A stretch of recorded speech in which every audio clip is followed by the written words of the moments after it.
शुक्लांबरधरं विष्णुं शशिवर्णं चतुर्भुजं प्रसन्नवदनं ध्यायेत् सर्वविघ्नोपशान्तये।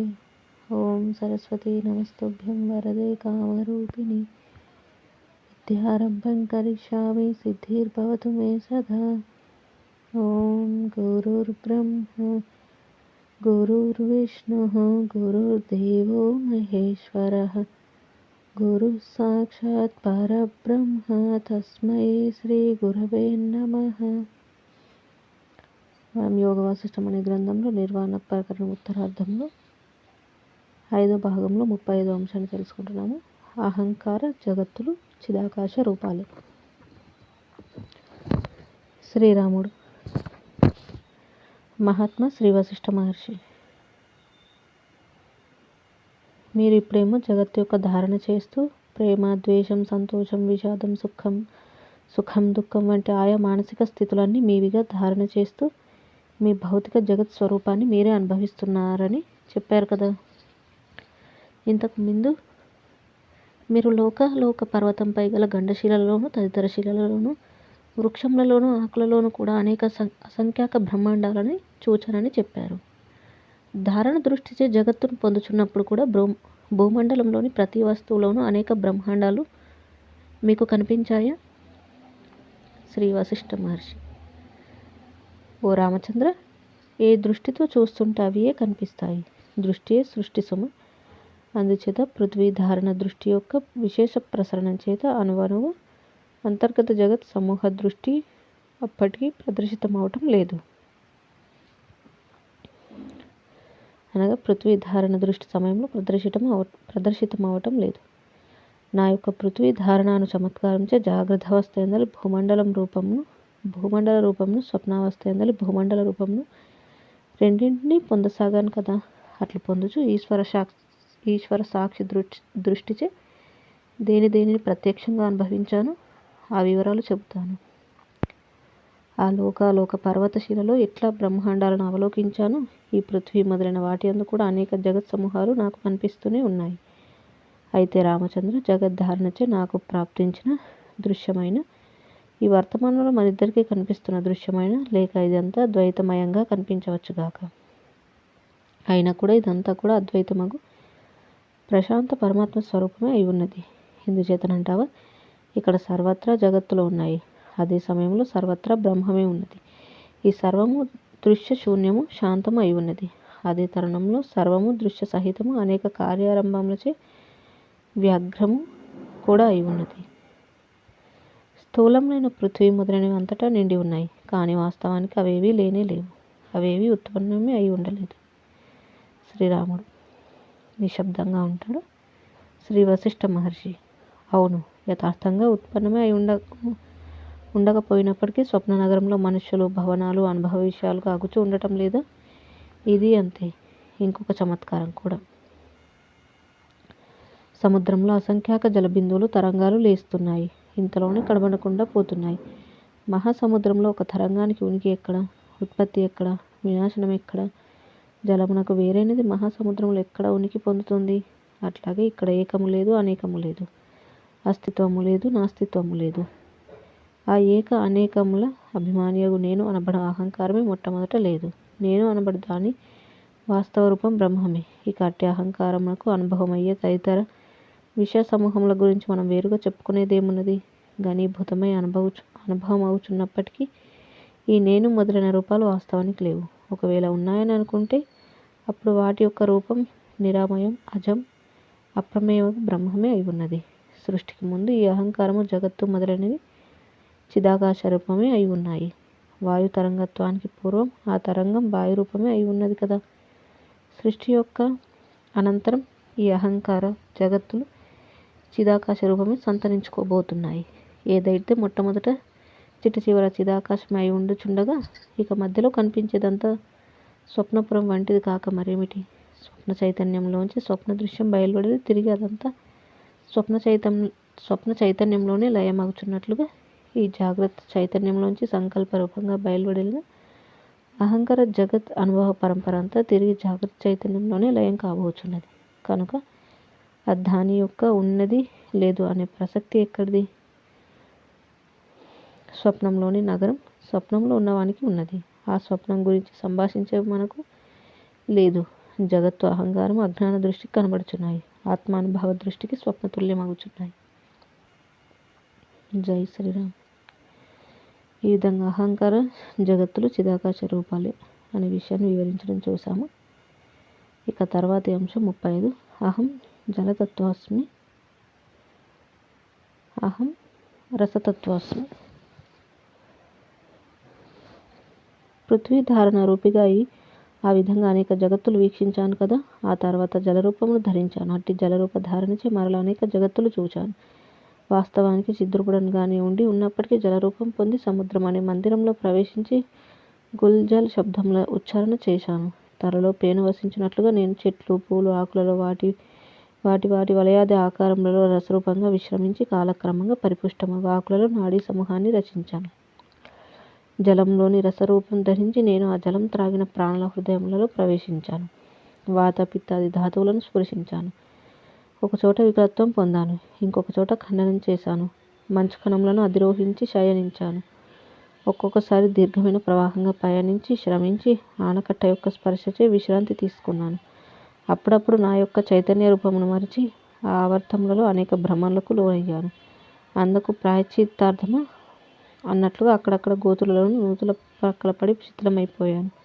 పర్వత శిఖరాలపై నుండి క్రింది సెలయేర్లలోకి జారిపడి అనేక విభాగాలుగా చీలిపోయాను.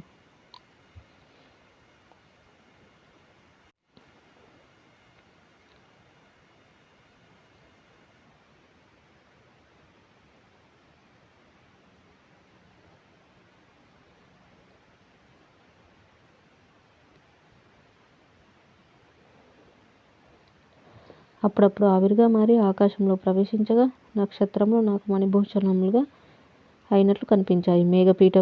మేఘపీఠములలోంచి మరల విద్యుత్ స్పర్శ జలబిందువులుగా మారి నేలకు చేరాను. జలస్వరూప ధారణచే నేను పిపీలికం వంటి చిన్న చిన్న జీవుల సూక్ష్మనాడులలో కూడా ప్రవేశించి అక్కడి జలముతో ఏకమయ్యాను. మధుర పానీయముల రూపం ధరించి జిహ్వ యొక్క పరమాణువులలో ప్రవేశించి జిహ్వకు ఉత్తమానుభవమును సాక్షాత్కరింపజేశాను. ఆ అనుభవం అంతా జ్ఞానరూపమగు మనోబుద్ధులచే దర్శించాను, కానీ దేహస్వరూపంగా కాదు. వాస్తవానికి విషయం లేక దృశ్యం అనేది ఆనందరూపం కాదు. అందులో ఆత్మసుఖం యొక్క లేశమైన లభించదు. మనస్సే విషయం యొక్క రూపానికి ఆధారమై ఉన్నది. అయితే ఆ మనస్సు దానినైతే విషయరూపంగా ప్రకాశింపజేస్తుందో అట్టిదంతా ఆసక్తును జీవులను వ్యామోహపరిచేది అయి ఉన్నది. ఆత్మ మనస్సును స్వస్వరూప చమత్కారంగా దర్శిస్తున్నప్పుడు మాత్రమే ఈ సర్వం ఆత్మానంద దరహాసమే అనుభవం కాగలదు.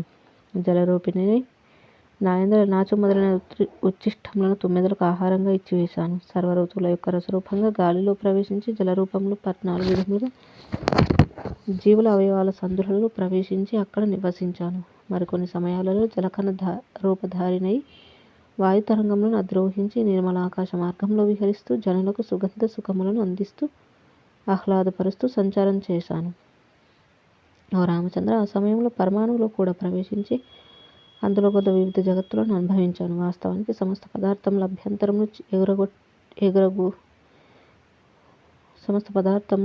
అభ్యంతరమును ఎరుగునట్టి జ్ఞాత చిద్రూపుడనయ్యుండి కూడా జలధారణచే అజ్ఞాతం వలె అనేక చోట్ల స్థితిని పొందాను.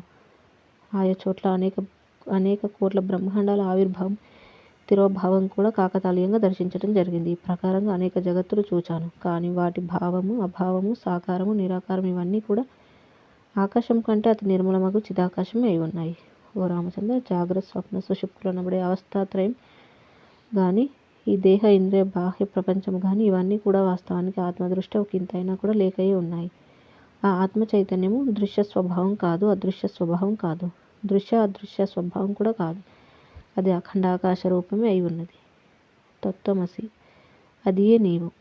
తత్వం సోహమస్మి తదితరమపి తదేవ. నేను అదియే, తదితరులందరి రూపం అదియే. కాబట్టి రామచంద్ర, అఖండ వాక్యార్థ బోధచే సమస్త ద్వైతమును దాటివేయి. సర్వదా శుద్ధ చిదాకాశ రూపుడవై ఉండు. జై శ్రీరామ్. ఈ విధంగా అహం జలతత్వస్మి, అహం రసతత్వస్మి అనే అంశాన్ని గురించి వివరించడం అనేది చూసాము. ఆయన ఏ విధంగా వశిష్ఠ మహర్షి వారు అందులో ధారణతో ప్రవేశించారు, అందులోని విషయాలను వివరించారు. ఇక తర్వాత 36వ అంశం తేజోరూప ధారణ. అహం తేజోరూపమస్మి.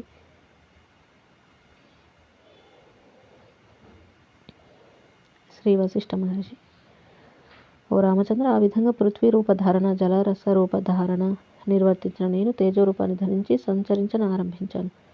సూర్యచంద్ర నక్షత్రాల అవయవయుక్తమగు తేజస్సే నేను అను అనుభూతిని ఆశ్రయించి అట్లే అయ్యాను.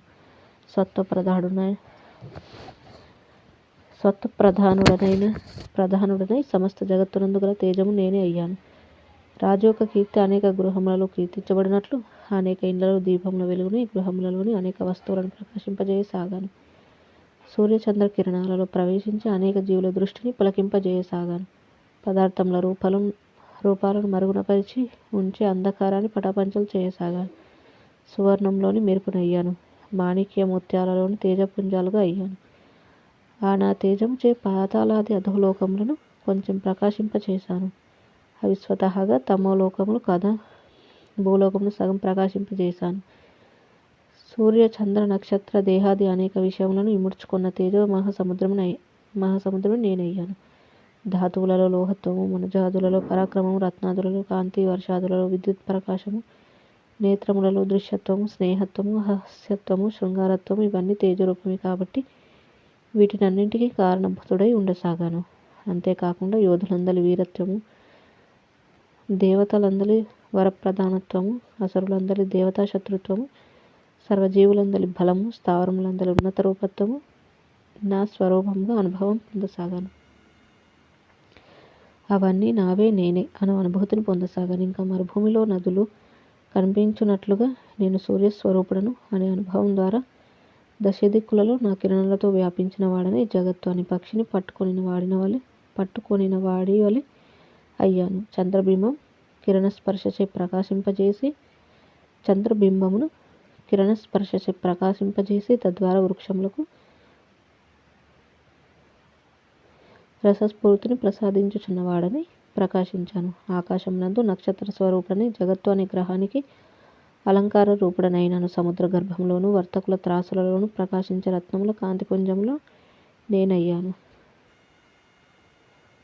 సముద్ర గర్భంగా నా అగ్ని స్వరూపాన్ని చూచి భీతిల్లి పరిభ్రమిస్తున్న సముద్ర గర్భ జీవులను చూచి వినోదించాను. సూర్యకిరణ స్వరూపుడనై దేహధారుల దేహములను స్పర్శిస్తూ పరవశం పొందాను. మేఘ పర్వతాలలో ప్రవేశించి అక్కడక్కడ విద్యుత్ దావానాల రూపం అనుభవించాను. అగ్ని రూపం పొంది కట్టెలను ప్రజ్వలింపజేస్తూ సుందర దేహములను భస్మీభూతం చేశాను. యజ్ఞవాటికలో ప్రవేశించి అవిస్సులను మంత్రముగ్ధంగా దహింపజేశాను. కొన్ని గృహములను దహించి ఆ కుటుంబ సభ్యులను దుఃఖితులుగా చేశాను. మానవ, నాగ, గంధర్వ, అసుర స్త్రీల స్తనములపై ముత్యములలోని కాంతిపుంజములుగా తేలియాడాను. మినుగురు పురుగు రూపం ధరించి స్త్రీల ముఖములను స్పర్శిస్తూ ఇంతలోనే బాటసారుల పాద ప్రహారానికి గురి అయ్యాను.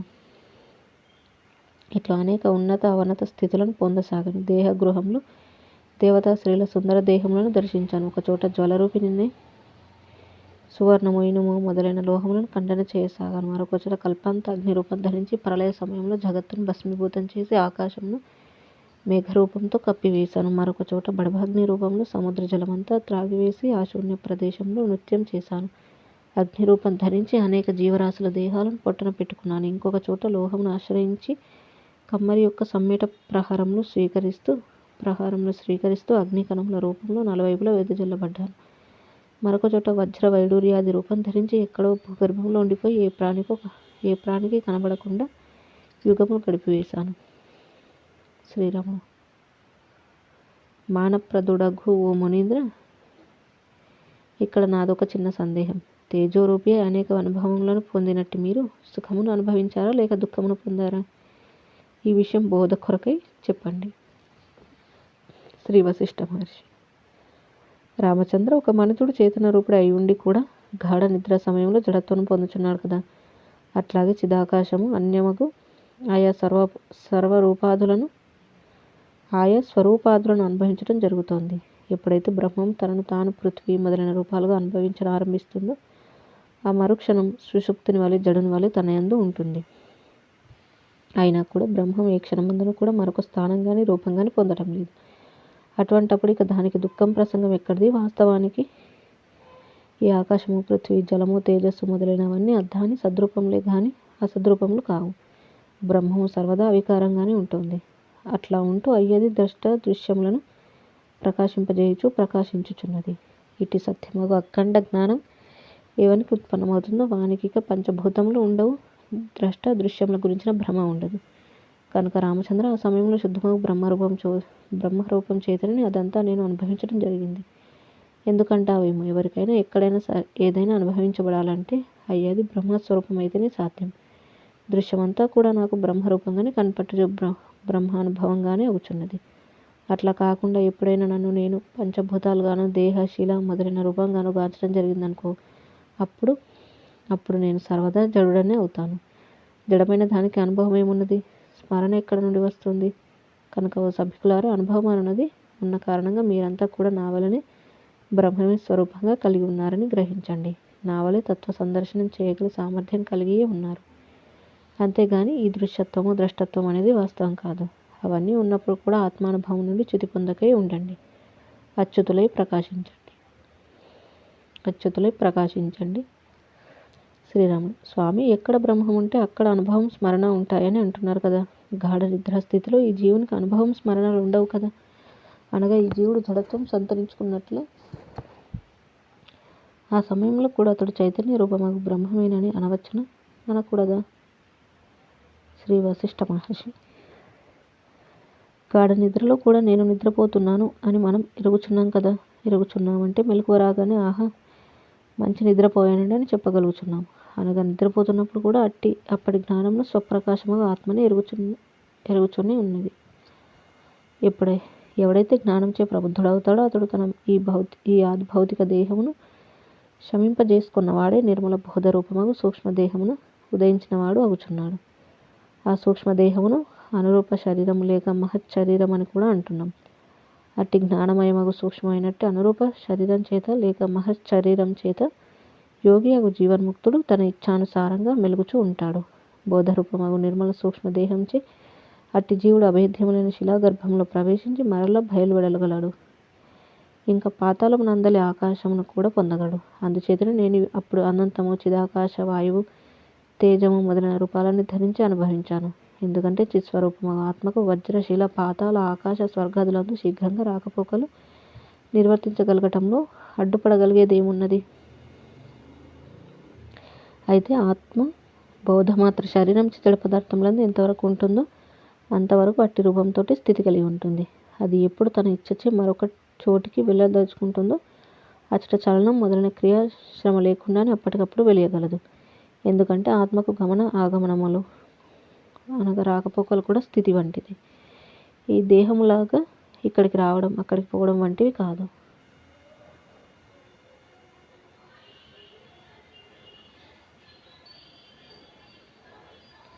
బుద్ధిశాలువగు రామచంద్ర, బోధమాత్రమునే అనగా నిర్విషయము ఎరుక స్వరూపమునే శాస్త్రములు అవయవయగు అతివాహిక దేహమని సూక్ష్మ శరీరం అని కూడా అంటున్నాయి. నీవు అనుకోవాలే కానీ ఇచ్చటే ఇప్పుడే అతివాహిక దేహం యొక్క ధారణచే జగద్రూపమును అనగా నీ యొక్క దేహము రూపము ఈ జగత్తంతా అయినట్లు నా వలనే అనుభవం పొందగలవు. ఓ సభికులారా, ఓ తదితర ముముక్షువులారా, మీలో ఎవరైతే నా యొక్క స్వరూపం సర్వదా ఈ దేహారంభ దేహాంతములచే స్పర్శించబడని అప్రమేయ కేవల సాక్షి స్వరూపమే అయి ఉన్నది, అట్టి నా స్వరూపం విషయములకు, వృత్తులకు, ఇంద్రియ విశేషములకు సంబంధించినది అను అవగాహనచే సూక్ష్మదేహం అను వాహనం ధరిస్తారో అప్పుడిక నా వలనే జగత్ స్వరూప ధారణ తప్పక సుసాధ్యమేనని గ్రహించి ఉండండి. మీరు తత్వజ్ఞులయ్యెదరుగాక. తత్వజ్ఞులు బోధచే సూర్యాదులందు నేను కేవలం చిన్మాత్ర రూపుడనై ఉన్నాను అని మొట్టమొదట గ్రహిస్తున్నారు. నేను ఈ కనబడే సర్వ సహజీవులలోనూ చిన్మాత్రాకాశ రూపుడనై ఉండనే ఉన్నాను. అను అనుభవమును పుణికిపుచ్చుకుంటున్నారు. ఆ తర్వాత వారు తమ ఇచ్చచే సూర్యుడు మొదలైన సమస్త జగత్తును అస్తమింపజేసి దానినంతా కేవలి ఆత్మతత్వంతో స్థాపింపజేయుటలో శక్తులై ఉంటున్నారు. అప్పుడు ఈ జగత్తు ఇట్లే వారికి విద్యమానమై ఉన్నప్పటికీ ఇదంతా ద్రష్ట దృశ్యరహితమగు ఆత్మస్వరూపంగా అగుపించుచున్నది.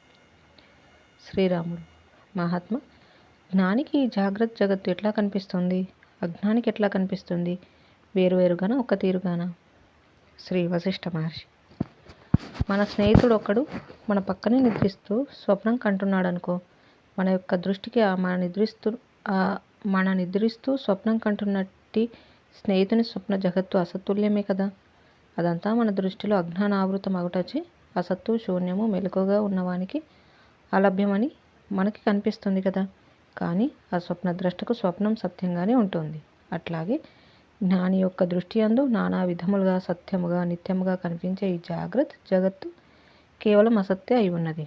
ఒకడు తన మనోరజ్యంలో కనిపించిన అగ్ని తన దేహంను స్పర్శిస్తున్నట్లుగా ఊహించుచున్నప్పటికీ అతని భౌతిక దేహం ఆ ఊహాకల్పిత అగ్నిచే తాకబడక యథాతథంగా ఉంటుంది కదా.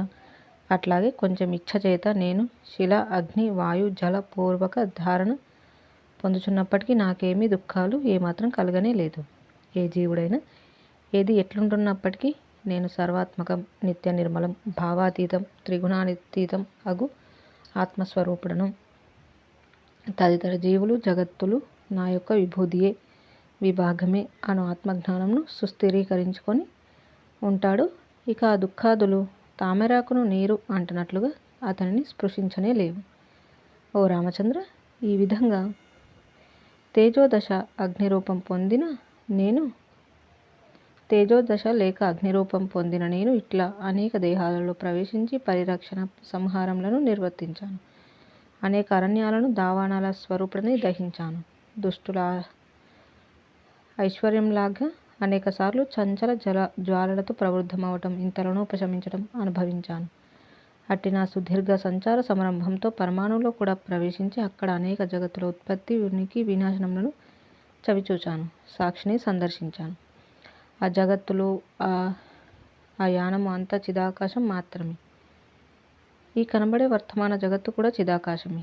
ఇందులోని వస్తువులు, సంఘటనలు, జీవులు, జడములు, రాకలు పోకలు, ఉత్పత్తులు, వినాశనములు, నేను, నీవు, లోకములు, భూత భవిష్యత్ వర్తమాన కాలమాన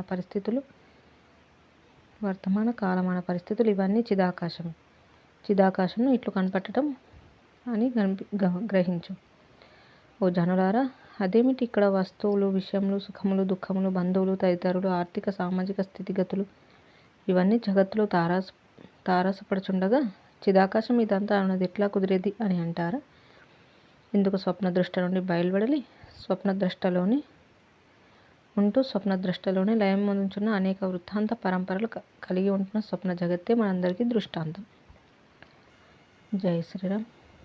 ఈ విధంగా మనకి తేజోరూపధారణ అనే అంశాన్ని గురించి వివరించారు. ఇక తర్వాతి అంశము 38. వాయు స్వరూప ధారణ. అహం వాయురూపాస్మి. అహం వాయురూపం అస్మి. శ్రీ వశిష్ఠ మహర్షి: ఓ రామచంద్ర, ఈ విధంగా పృథ్వీ రూపధారణ, జలరూపధారణ, తేజోరూపధారణ అవతరించి అనేక జగత్తులను సందర్శించిన తర్వాత కూడా ఇంకా ఈ జగత్ వ్యవహార పరంపరను పరామర్శించి రావాలి అనే కుతూహలం నాలో కొనసాగుతూనే ఉండసాగింది. అందుచేత తేజోరూపధారణ నుండి వాయుస్వరూపుడను అను ధారణను ఆశ్రయించాను. మరుక్షణం వాయురూపిణై వాయువు ఉన్నంత వరకు విస్తరించిన దేహస్వరూపుడనైనాను. లతలను, దేహుల ముఖములను, పుష్పములను, సుగంధములను పరిశీలించసాగాను. అనేక చోట్లకు ప్రసరిస్తూ కొన్ని చోట్ల మంచి బిందువులను లీలా వినోదంగా హరించాను. మత్తుపానీయములు త్రాగి విశ్రమించిన జీవుల సర్వాంగములను స్పృశిస్తూ మరింతగా ఆహ్లాదపరిచాను. అతి నేర్పరితనంతో పూలతలను నాట్యమాడించాను. ఔషధి, లత, ఫలాదులను ఉల్లాసంగా స్పృశించి ఆనందించాను. పుష్ప సుగంధములను నా వాయుదేహంపై అలంకారంగా ధరించాను. మంగళ సమయంలో శీతల సుందర సుగంధములచే స్త్రీలకు ప్రీతిజనకమై ప్రవర్తించిన నేను వినాశన సమయంలో భయంకర రూపమును ధరించి దృఢ పర్వతములను కూడా ఎండుటాకుల వలె పెళ్లగించి మరీ ఆకాశంలోకి విసిరాను. నా వాయు స్వరూపమునకు రంగు అంటూ ఏదీ లేకపోయినప్పటికీ స్వర్గంలోని నందనవనంపై ప్రసరిస్తూ అక్కడి మందార కుసుమములచే ఎరుపు రంగును సంతరించుకున్నాను. నరకలోకంలో ప్రవేశించినప్పుడు అక్కడే అగ్ని సమూహముల నుండి బయలువెడలిన పొగను వెంట నీడుకొని నల్లగా కనిపించసాగాను. సముద్రపాలలపై సుతారంగా విహరించాను. అప్పుడప్పుడు ప్రకాశమానుడగు మేఘములను మోసుకువచ్చి చంద్రబింబమును కప్పివేశాను. మరొకప్పుడు నా ప్రసరణ శక్తిచే ఆ మేఘములను తొలగిస్తూ చంద్రుని ప్రకాశమానునిగా కూడా చేశాను. నక్షత్రములను కదిలేటట్లు చేశాను. ముల్లోకములలోని సిద్ధులు విమానాలను అధిరోహించి సంచరించుటకై బయలువెడల్చుండగా వారి విమానాలు ప్రయాణించుటకై అనుకూలంగా వాయు వీచికలను ప్రసరింపజేశాను. ఈ చిత్తం వలనే శీఘ్రగామినై అటు నుండి ఇటు, ఇటు నుండి అటు సంచరించసాగాను. అవయవాలు లేకపోయినప్పటికీ సర్వుల అవయవములే నావే అయ్యాయి. నా శ్రమను మరిచి ఇతరుల శ్రమ పోగొట్టాను. చంద్రకిరణములలోని అమృతమును గ్రోలి తిరిగి ఆ రసమును భూమిలో ప్రవేశింపజేశాను. మేఘములను అధిరోహించి ఊయల ఊగాను. దంపతుల ముఖములను స్పృశించి వారికి కలిగిన రతిశ్రమను తొలగించాను. రహదారిపై వేగంగా ప్రసరించి అక్కడి ధూళితో ఆకాశమును కప్పి క్రమంగా ఆ ధూళిని గృహద్వారముల గుండా గృహములలో ప్రసరింపజేశాను. సంగీత వాద్యములలో ప్రవేశించి అనేక సంగీత శబ్దములను పలికాను. జలకణములను ఆభరణములుగా ధరించాను. కొన్ని చోట్ల ధూళిని తొలగించి ఆ ధూళికి శత్రువు వలె అయ్యాను. పుష్పములలోని పుప్పొడిని నలువైపులా వెదజల్లి తద్వారా జీవులను సుఖింపజేయటం అను పుణ్యక్రియకు కారణమైనాను. ప్రాణుల యొక్క అంగ ఉపాంగములందు వర్తించుచు అక్కడి నాడీ మండలమునకు ప్రేరణ కలిగించాను. ప్రాణరూపిణై జీవుల హృదయంలో అనే మర్మస్థానములను స్పందనను ప్రేరేపించి జీవులు జీవించడానికి కారణభూతుడనైనాను. యోగుల ధారణ శక్తికి సహకరిస్తూ వారి ఆయా చక్రస్థానములలో ప్రతిక్షేపించబడిన వాడని తద్వారా వారి ఆధ్యాత్మయానానికి సహకారం అందించాను. నిత్యం ఏకాంతంగా విహరిస్తూ కొన్ని చోట్ల అగ్ని యొక్క ప్రజ్వలనానికి సహకారం అందిస్తూ మరికొన్ని చోట్ల అగ్ని ఆరిపోవటానికి కారణమవుచూ సంచరించాను. విమానములకు నేను భూమిగా అయ్యాను. సంతాపములు తొలగిస్తూ జీవులకు సుఖమును అందించాను. ప్రాణ అపాన కళలు అనే త్రాళ్ల రూపం ధరించి దేహరూప యంత్ర సంచలనం నిర్వర్తించాను. సముద్ర తరంగములను నా వేగంచే ఖండించాను. ధూళిని ప్రసరింపజేసి సముద్రంలో ద్వీపములను నిర్మించాను. మనోరాజ్యం వలె జీవులకు ఎదురుగానే వాయు మహాసముద్రంగా ఉండి వారి కంటికి మాత్రం కనబడకై ప్రవర్తించసాగాను. తాటి ఆకు విసన కర్రలచే కదిలించబడి దేహములకు స్పర్శానుభవమును పొందింపజేశాను. ప్రళయకాలంలో ఒక్క క్షణమాత్రంలో సమస్త పర్వతములను పెకిలించి వేసి సముద్ర మధ్యంలోకి విసిరివేశాను. వివిధ వర్ణములు గల ధూళిని ఆకాశంలో సమావేశపరిచి ఆనందించాను. ఎండుగడ్డి పరకలు ఎగిరెగిరి పడటానికి కారణమైనాను. సూర్యుడు, జలము, మేఘము, వర్షము అనే యజ్ఞ కార్యక్రమంలో మంత్రోచ్చరణ వలె పాలు పంచుకున్నాను.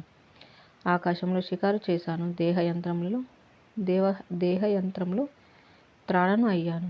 జలములను ఎండింపజేశాను. 1 మేఘములను ధరించటం, 2 తృణములను కదిలించటం, 3 జలాదులను శోషింపజేయటం, 4 గంధమును ధారణ చేయటం, 5 తాపములను హరించటం, 6 నెయ్యి మొదలైన వాటిని పిండీకరించటం అనగా గడ్డ కట్టింపచేయటం అనే ఈ 6 క్రియలను ప్రళయ సమయం వరకు అవిశ్రాంతంగా నిర్వర్తిస్తూనే ఉన్నాను.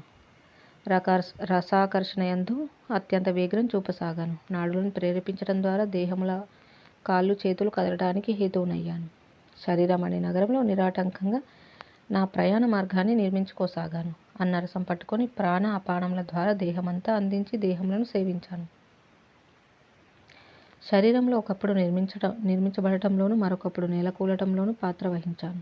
అన్నరసం యొక్క మలము యొక్క సూక్ష్మతరములైన సారాభాగముల యొక్క రక్తమాంసముల యొక్క వాత పిత్తాది ధాతువుల యొక్క సంయోగములందు వేరుపరచుటయందు బహు ప్రావీణ్యం ప్రదర్శించాను. ఓ రామచంద్ర, వాయువునందు గల ప్రతి సూక్ష్మాణువునందు అసంఖ్యాక జగత్తులు నాకు కనిపించాయి. అట్టి ప్రతి జగత్తులోనూ ఇట్లాగే భూమి, ఆకాశం, నక్షత్రాలు మొదలైనవన్నీ అతి విస్తారంగా ఏర్పడి ఉన్నాయి. ఆయా జగత్తులలో కూడా ఇప్పటిదాకా చెప్పినట్లే వాయు స్వరూపధారినై వెలుచూ సంచరించాను. అక్కడ ప్రతి పరమాణువులోనూ సృష్టి సమూహములు చలించుచున్నాయి. కానీ పరమార్థ దృష్టి యందు ఏది కూడా చలించకయే ఉన్నది. ఎందుకంటావా? దృశ్య శూన్యాకారమగు పరబ్రహ్మమునందు దేనికి గమనాగమనములు ఉంటాయి? ఓ రామచంద్ర, మరల చెప్పుచున్నాను. చంద్ర, సూర్య, వాయు, అగ్ని, ఇంద్ర, వరుణ, కుబేరాది దేవతలతోనూ బ్రహ్మ, విష్ణు, మహేశ్వర, గంధర్వ, విద్యాధర మహాసర్పములతోనూ సముద్ర, పృథ్వీ, పర్వత, దీప, ఆకాశ, మహాసముద్ర, లోకాంతర, లోకేశుల తోడను క్రియ కాల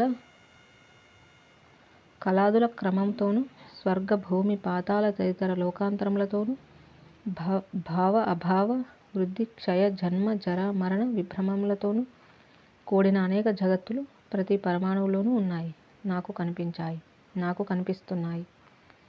ఈ బ్రహ్మాండంలో ఎందులో జనించి నశిస్తున్నాయో అట్టి స్వస్వరూపాత్మను సంతరించుకున్న వారే వీటన్నింటినీ అధిగమించిన వారవుచున్నారు సుమ. సర్వభావనలకు భావనా ధారణలకు మూలము ఆధారము అయిన ఆత్మయే నేనని ఎరిగియే లీలగా వాయుదేహంతో అనేక జగత్ జీవుల పరంపరలను నా దేహ విభాగం వలె అనుభవించసాగాను. జై శ్రీరామ్. ఈ విధంగా వాయుస్వరూప ధారణ అనే అంశాన్ని గురించి వివరించడం అనేది చూసాము.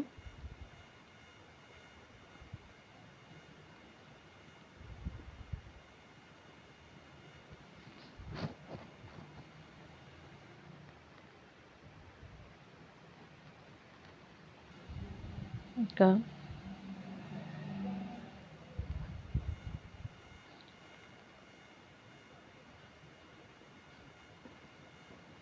తర్వాతి అంశము మళ్ళీ తెలుసుకుందాము. ఇంతటితో ముగించుకుందాము. జై శ్రీరామ్. కాయేన వాచా మనసేంద్రియైర్వా బుద్ధ్యాత్మనా వా ప్రకృతే స్వభావాత్ కరోమి యద్యత్ సకలం పరస్మై నారాయణాయేతి సమర్పయామి. స్వస్తి. ఓం తత్సత్.